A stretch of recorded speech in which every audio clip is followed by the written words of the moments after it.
Welcome to our channel. Today we how to use Zelle with KeyBank app, quick method step by step clearly. To use Zelle with the KeyBank app, begin by opening the KeyBank mobile app on your device. Log in to your KeyBank account with your credentials. Once you are logged in, navigate to the Payments section located in the app menu. In the Payments section, look for the option labeled Send Money with Zelle.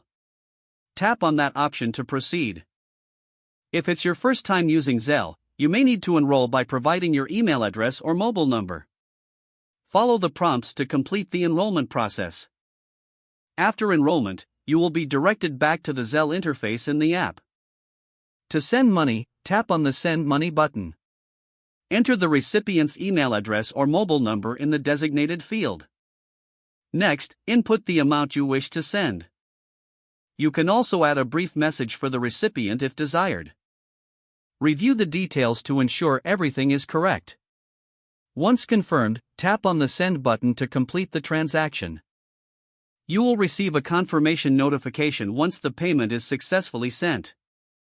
In case you need to request money, return to the Zelle interface. Tap on Request Money and enter the recipient's information. Set the amount you want to request and include a message if needed. Confirm the details and tap Request. You will also receive a notification when the request is sent. For managing your transactions, check the Activity section in the app. There you can view your payment history and any pending requests. Remember to log out of your account when you are finished for security. If the page does not load, refresh the browser or try again in a private or incognito window. Make sure you are using the correct email address, then retype it carefully to avoid small typos.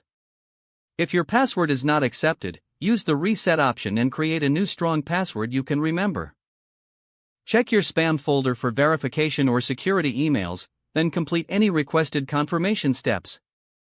Enable two-factor authentication if available to improve account security and reduce unauthorized access risk.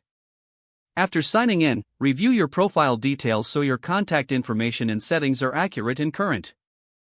If you see an error message, note it down and try again after restarting your device and internet connection. Don't forget to like this video and subscribe to our channel for more step-by-step tech guides.